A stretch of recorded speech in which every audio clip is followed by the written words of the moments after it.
Emma, Volume 3, Chapter 9. Emma's pensive meditations as she walked home were not interrupted, but on entering the parlor she found those who must rouse her.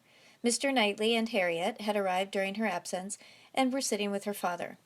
Mr. Knightley immediately got up, and in a manner decidedly graver than usual, said, "I would not go away without seeing you, but I have no time to spare, and therefore must now be gone directly. I'm going to London to spend a few days with John and Isabella. Have you anything to send or say, besides the love which nobody carries?" "Nothing at all. But is not this a sudden scheme?" "Yes, rather. I have been thinking of it some little time." Emma was sure he had not forgiven her. He looked unlike himself. Time, however, she thought, would tell him that they ought to be friends again. While he stood, as if meaning to go, but not going, her father began his inquiries. "Well, my dear, and did you get there safely? And how did you find my worthy old friend and her daughter? I dare say they must have been very much obliged to you for coming. Dear Emma has been to call on Mrs. and Miss Bates, Mr. Knightley, as I told you before. She is always so attentive to them." Emma's color was heightened by this unjust praise, and with a smile and shake of the head, which spoke much, she looked at Mr. Knightley. It seemed as if there were an instantaneous impression in her favor, as if his eyes received the truth from hers, and all that had passed of good in her feelings were at once caught and honored. He looked at her with a glow of regard. She was warmly gratified, and in another moment, still more so by a little movement of more than common friendliness on his part. He took her hand. Whether she had not herself made the first motion, she could not say. She might, perhaps, have rather offered it, but he took her hand, pressed it, and certainly was on the point of carrying it to his lips, when from some fancy or other he suddenly let it go. Why he should feel such a scruple, why he should change his mind when it was all but done, she could not perceive. He would have judged better, she thought, if he had not stopped. The intention, however, was indubitable, and whether it was that his manners had in general so little gallantry, or however else it happened, but she thought nothing became him more. It was with him of so simple yet so dignified a nature. She could not but recall the attempt with great satisfaction. It spoke such perfect amity. He left them immediately afterwards, gone in a moment. He always moved with the alertness of a mind which could neither be undecided nor dilatory, and he seemed more sudden than usual in his disappearance. Emma could not regret her having gone to Miss Bates, but she wished she had left her 10 minutes earlier. It would have been a great pleasure to talk over Jane Fairfax's situation with Mr. Knightley. Neither would she regret that he should be going to Brunswick Square, for she knew how much his visit would be enjoyed. But it might have happened at a better time, and to have had longer notice of it would have been pleasanter. They parted thorough friends, however. She could not be deceived as to the meaning of his countenance and his unfinished gallantry. It was all done to assure her that she had fully recovered his good opinion. He had been sitting with them half an hour, she found. It was a pity that she had not come back earlier. In the hope of diverting her father's thoughts from the disagreeableness of Mr. Knightley's going to London, and going so suddenly, and going on horseback, which she knew would be all very bad, Emma communicated her news of Jane Fairfax, and her dependence on the effect was justified. It supplied a very useful check, interested without disturbing him. He had long made up his mind to Jane Fairfax's going out as governess, and could talk about it cheerfully, but Mr. Knightley's going to London had been an unexpected blow. "I am very glad indeed, my dear, to hear she is to be so comfortably settled. Mrs. Elton is a very good-natured and agreeable, and I dare say her acquaintance are just what they ought to be. I hope it is a dry situation, and that her health will be taken good care of. It ought to be a first object, as I am sure poor Miss Taylor's always was with me. You know, my dear, she is going to be to this new lady what Miss Taylor was to us, and I hope she will be better off in one respect, and not be induced to go away after it has been her home for so long." The following day brought news from Richmond to throw everything else into the background. An express arrived at Randalls to announce the death of Mrs. Churchill. Though her nephew had had no particular reason to hasten back on her account, she had not lived above 36 hours after his return.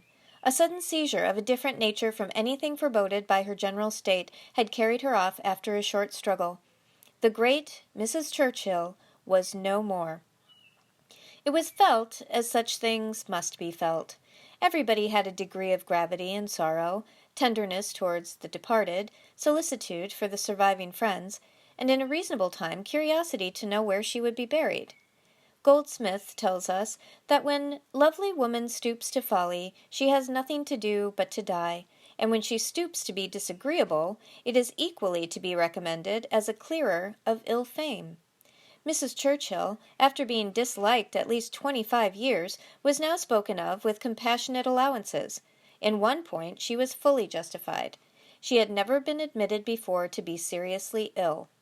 The event acquitted her of all the fancifulness and all the selfishness of imaginary complaints. Poor Mrs. Churchill! No doubt she had been suffering a great deal, more than anybody had ever supposed, and continual pain would try the temper. It was a sad event, a great shock, with all her faults. What would Mr. Churchill do without her? Mr. Churchill's loss would be dreadful indeed. Mr. Churchill would never get over it. Even Mr. Weston shook his head and looked solemn, and said, "Ah, poor woman, who would have thought it?" and resolved that his mourning should be as handsome as possible, and his wife sat sighing and moralizing over her broad hems, with a commiseration and good sense, true and steady. How it would affect Frank was among the earliest thoughts of both. It was also a very early speculation with Emma. The character of Mrs. Churchill, the grief of her husband, her mind glanced over them both with awe and compassion, and then rested with lightened feelings on how Frank might be affected by the event, how benefited, how freed. She saw in a moment all the possible good. Now, an attachment to Harriet Smith would have nothing to encounter. Mr. Churchill, independent of his wife, was feared by nobody. An easy, guidable man, to be persuaded into anything by his nephew. All that remained to be wished was that the nephew should form the attachment, as, with all her good will in the cause, Emma could feel no certainty of its being already formed. Harriet behaved extremely well on the occasion, with great self-command.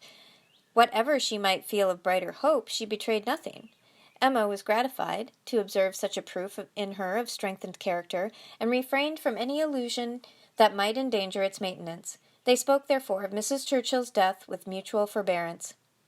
Short letters from Frank were received at Randalls, communicating all that was immediately important of their state and plans. Mr. Churchill was better than could be expected, and their first removal on the departure of the funeral for Yorkshire was to be the house of a very old friend in Windsor, to whom Mr. Churchill had been promising a visit the last 10 years. At present there was nothing to be done for Harriet. Good wishes for the future were all that could be possible on Emma's side.